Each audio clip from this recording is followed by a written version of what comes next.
the graph type dialog box.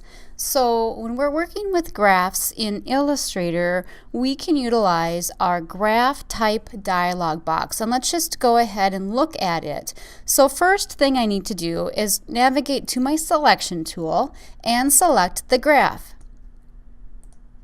So once I select the graph, remember it's a bunch of grouped objects. So the whole thing will become selected with the regular selection tool. So then I'm going to go to my object menu and navigate to the far bottom to graph type.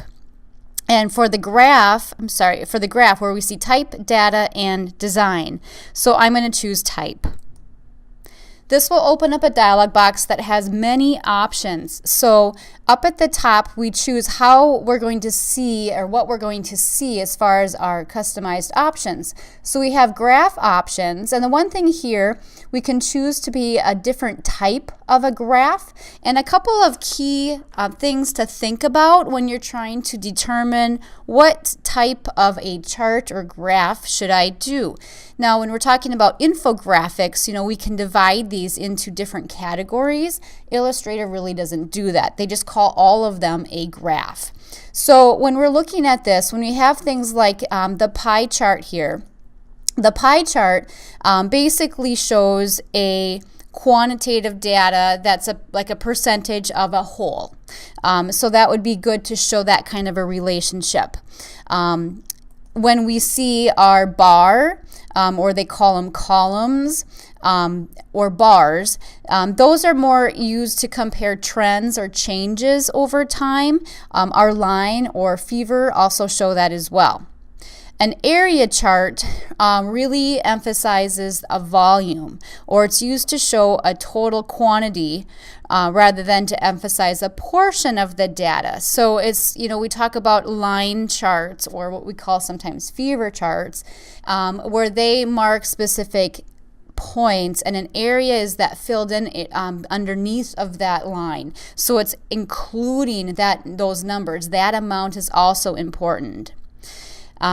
And so those are some key things to think about. We have some oddball ones in here too. We have a radar and a scatter, and those really are showing more a lot of variables. So experiment with them. Really start paying attention to what you see out in infographics, what's being used, and understand how that specific content is being showed in that specific way. Okay, so that's the graph options. What we're going to do is leave it so that I have just the standard column, but I am going to add a drop shadow. Now this can be a good thing and a bad thing. I'm going to add it, and we'll take a look at it once we are done here. Now if I use my drop down, I can change this to value axis or a category axis. Now in the past, if you have an older version of Illustrator, instead of value axis, it actually was left axis and right axis. But they've combined them now to a value axis. So if I click this, what I can choose to do is actually add what's called tick marks. Tick marks are lines that would extend, and if I slide this over, we would see these lines extend out from the vertical axis, out from here, which is my value axis. This is my vertical or value. Think of the V's.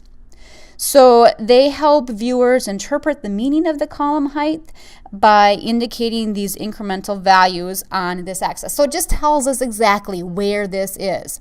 Remember, if I throw this in a third dimension, if I have sort of a cubed look to my bars, that really messes up the perception. Drop shadows could potentially do the same as well. So I'm going to go ahead and add tick marks, and you can add short ones, which is what we have, or let's do a full width. So the full width will then extend the entire width of the chart, and let's see how that looks. So I'll click OK. And you can see there are other things here that we can play with. So here you go. So it really charts out my data. Look at how the drop shadow really does mess with the perception. So on this case, here it looks, like it is a little beyond 80, but my drop shadow is really messing up the perception of it. So good thing, bad thing, you can determine that. If you were to do a drop shadow, I would not do it as strong or heavy as what I have here. So I actually am going to turn off that Go Object and Graph. The nice thing is that this is completely editable. Remember, we're dealing with the graph type. Uncheck the drop shadow, and I can, customize it. Notice that it is a separate object, so it would be a separate group if I use my group selection tool. However, I'm just going to turn it back off because my personal preference is not to have a drop shadow. It's just a little bit of a cleaner look. So that's how you can navigate to that graphic type dialog box and see some of those options in that area.